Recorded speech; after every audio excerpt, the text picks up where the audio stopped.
Familiar face, Mike Stenhouse is here. He runs the Center for Freedom and Prosperity here in Rhode Island, and usually I count on him for policy and, you know, issues discussion. Now you're in the middle of, what are you in the middle of here? Show a headline here, will you, Kev? And let's take a look at this. Group wants director, lawyer removed from the Rhode Island Board of Elections.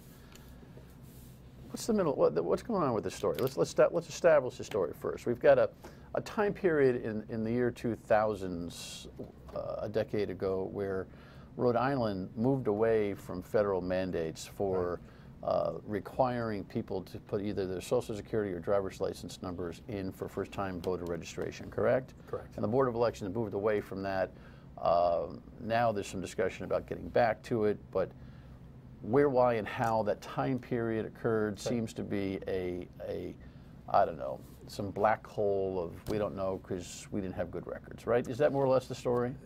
Yeah, kind of. All right, what else? Fill it in real quick. All right, so first of all, good government is part of what we do. We were involved in the 38 studios, release of documents and all that, and this falls into good government. The bottom line is this. Back in 2008, and since then, despite the fact that federal law requires an ID to be collected after 2003 when registering the vote, and despite the fact that Rhode Island law requires an ID to be presented when you do vote, the Board of Elections... Which came much later. Yeah, which came much later. That's why I say since 2008. Right. The Board of Elections has since promulgated two rules that bypass both of those laws. It says, no, in certain circumstances, we don't have to collect driver's license or Social Security when registering someone, and there are certain instances when we don't have to have an ID presented when they go to vote. We're focusing this part on the registration process, but that's what's going on, and we want to know why. And in our statement yesterday, we said anyone involved in that 2008 decision, whether they did so out of political motives or incompetence or legal malpractice, they shouldn't serve on the Board of Elections if they effectively bypassed federal law. Okay. Their response to this, by the way, Ken Block brought this up originally, it seems to me, yes, right? This is all based on Ken's research. His research, the former two-time gubernatorial candidate, watchdog, Rhode Island, and computer whiz who researches this kind of stuff. And as part of his involvement with a larger national group, investigating voter fraud or good voter identity, he came upon this here in Rhode Island. Okay, so what do you want? You want hits to roll over the situation? Well, or do you just want it remedied and can we move ultimately on? Want to know what? Was anything damaging done here? That's the point. Well, we don't know. That's the thing. We don't know if people tried to beat the system and register improperly, and we don't know if people voted improperly. So ultimately what we want is to know. We want an investigation. Are there any races that you think, just going back to some cursory research, you think might have been implicated by this problem? I didn't look at that aspect of it, so I didn't go back and analyze the races and do that. It's just a process that we have to get right in this state. And if people were responsible for getting us out of compliance with federal and state law, it's about accountability. So who do you want to pop? Who's got to go? Well, we need investigation. So what's stunning to me, Dan, is that nobody in our political class, other than Patricia Morgan, who issued a statement today. State rep running for governor. We have these, the Board of Elections admitted to the problem Monday night, and they're going to try to fix the problem they created on themselves. But yet nobody seems to care about it. And we're wondering why. We understand. Nobody meaning who? The governor, our congressional delegation. After all, it's federal law being violated by our own state. Secretary of State, nobody saying anything. The Secretary of State apparently is trying to implement some fix to voluntarily have people who didn't supply that information supply it online, but I don't think that's good enough. That's not verifiable. What, retroactively or going forward? Retroactively to backfill the missing data of what we should have been collecting. Reportedly, they say the records are so shoddy, and their ability to regurgitate all this stuff is so minimal that it's kind of like oh well. And that oh well attitude is kind of. Reportedly they got a new system, correct? They got a new system now. They say, if I'm hearing, one of the Board of Elections members was on with Matt Allen on WPRO yesterday, and was saying, well, we're souped up now, and going forward we don't have to worry about it. But going back into the records for the sake of satisfying people who want some kind of accountability is almost a useless exercise. It's not useless. We had no accountability in 38 studios. It looks like, they're trying to sweep this under the rug so there's no accountability with the Board of Elections actions in 2008. Well, accountability is defined as what? What is it defined as? People have to be fired? I mean, who does the investigation? Well, that's what we're calling for. We're calling for House and Senate oversight to look into this. They, because the Board of Elections doesn't really report to anyone. We understand they have to maintain some level of independence so they're not to be overly politicized.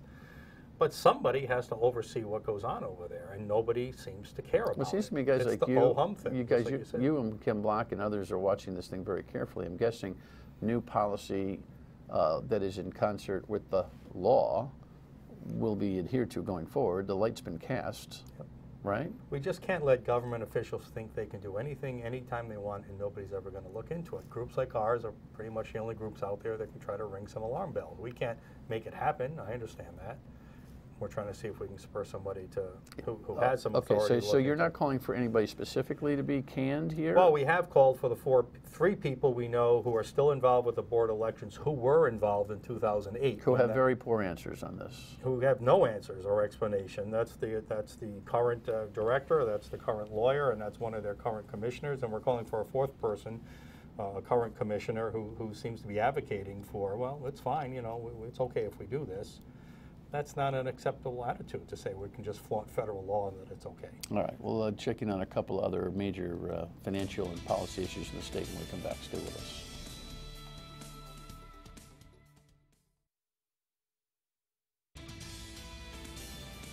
Yeah, it's ongoing, it's lingering, it's slowing down. The negotiations seemingly are at some kind of standstill. The state Senate is yet to set a date, and they're running out of November to do so, even though that was their intent to have at least a finance committee vote on the Paw Sox proposed new stadium funding.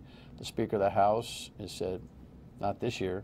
You guys have weighed in on this on a couple of occasions, right? Yeah, we think this should be left up to the voters. Most bonds are put up before the voters in a referendum. I don't think general obligation bonds are. Yeah, I know, but not redevelopment bonds issued by a municipality. But still, we could do it, and we recommend that's the only solution because I don't think most people in Rhode Island trust what they will perceive as a backroom deal between politicians and a corporate entity. So they won't trust 7 that. Public hearings on the Senate side, a couple on the House side, and you're suggesting this is a backroom dealing? No, I'm suggesting that's how it's going to be positioned, and it will just sow more distrust. It's only positioned that way, Mike, because you say it. You say something enough, it's true. I don't understand. I just don't understand that. I don't understand why smart people like you, who work so hard for the common good, lob those kind of bombs out there unsubstantiated. You have a credibility in this community. So when you suggest that people will just perceive it as a backroom deal, what constructive nature is that? What's constructive about throwing that innuendo out unresolved and unsubstantiated? Well, the constructive nature is let the voters decide if they're the ones who are going to be at risk for it. That's our constructive solution. Put it on the ballot next November. When's the last time? Let the voters decide. When is the last time the state had a statewide referendum on something that is obviously state engaged in a municipal project? Never. Unprecedented, well, never. It's not just a municipal project if state taxpayer money is on the hook. What are you talking about? The state taxpayer money goes into every municipality, independent of other. There's local aid, there's, hey, we want to build this thing, can we get some backfill on that? There's formulas for this and that. The state is engaged in dispersing money to communities that have nothing to do with projects in other communities from the beginning of time. Well, I think we have a unique situation here that calls for a unique solution, even if it hasn't been done in the past. A $23 million state bond that the pro forma obviously shows is financeable? Is this big urgency?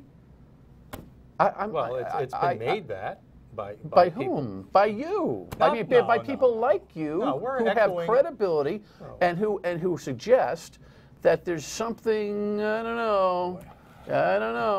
There's the old I don't know thing going on. We're only echoing what's already been happening. This issue has been highly echoing politicized. What? There has not many bond issues get politicized like this one's become politicized.